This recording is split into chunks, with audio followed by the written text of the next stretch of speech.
Halo semuanya, mari kita ikuti video pembelajaran mengenai hubungan tumbuhan dengan air dalam mata kuliah Fisiologi Tumbuhan semester 6 dengan dosen Dr. Meiti Tanor MSI, Dani Posuma SSI MSI, dan Dr. Yanli Pinaria MSI.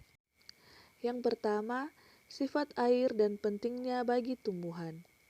Titik didih air jauh lebih tinggi dibanding jenis cairan yang lain dan merupakan cairan yang paling umum, sehingga air dapat menyerap sejumlah besar energi tanpa banyak menaikkan suhu, sehingga tubuh organisme menjadi lebih stabil dan metabolismenya akan stabil pula.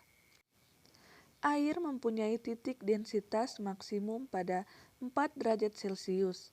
Hal ini yang menyebabkan kenapa air jarang membeku di dalam lautan atau danau, sehingga organisme dapat hidup di dalamnya. Kedua, berbagai difusi pada tumbuhan. Contoh difusi pada tumbuhan dapat dilihat pada proses pertukaran gas pada tumbuhan yang berlangsung pada daun. Di dalam proses ini, gas CO2 dari atmosfer masuk ke dalam rongga antar sel pada mesofil daun yang selanjutnya digunakan untuk proses fotosintesis. Karena pada siang hari, CO2 yang masuk ke daun selalu digunakan untuk fotosintesis, maka kadar CO2 di dalam rongga antar sel daun akan selalu lebih rendah dari atmosfer.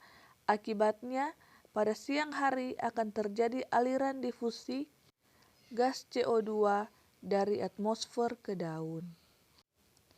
Yang ketiga, lisis dan plasmolisis pada tumbuhan.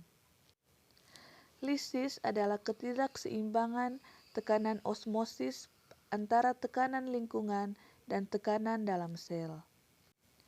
Apabila terjadi peristiwa di mana kondisi lingkungan bersifat lebih hipotonis dibandingkan kondisi tekanan di dalam sel, atau kondisi dalam sel lebih hipertonis daripada kondisi lingkungan, maka sel akan mengalami lisis. Plasmolisis. Plasmolisis adalah lepasnya membran plasma dari dinding sel pada sel tumbuhan. Plasmolisis terjadi jika sel tumbuhan diletakkan di larutan garam terkonsentrasi atau hipertonik. Sel tumbuhan akan kehilangan air dan juga tekanan turgor menyebabkan sel tumbuhan lemah.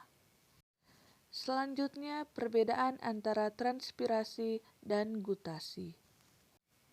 Transpirasi merupakan proses pengeluaran uap air hasil respirasi pada tumbuhan melewati stomata, sedangkan gutasi merupakan keluarnya air karena lingkungan lembab melalui hidatoda. Selanjutnya, faktor-faktor yang mempengaruhi transpirasi. Yang pertama, lingkungan, yaitu kelembaban udara, suhu, kecepatan angin, cahaya, tekanan udara, dan ketersediaan air tanah debu. Yang kedua, tanaman. Pertama, stomata, yaitu jumlah persatuan luas, letak stomata atau permukaan bawah atau atas, daun, timbul atau tenggelam, waktu bukaan stomata. Kedua, daun. Daun berbulu atau tidak, warna daun atau kandungan klorofil daun, posisinya menghadap matahari secara langsung atau tidak. Dan yang terakhir, proses penyerapan air oleh akar. Air diserap melalui akar. Akar memiliki rambut akar yang berfungsi untuk memperluas bidang penyerapan air. Rambut akar terbentuk dari sel epidermis yang menjulur keluar. Cara penyerapan air oleh rambut akar berlangsung secara osmosis. Sekian pemaparan dari kelompok 2 mengenai hubungan tumbuhan dengan air. Mohon maaf jika ada kekurangan, dan terima kasih sudah menyaksikan video dari kami. Tuhan Yesus memberkati dan salam sehat.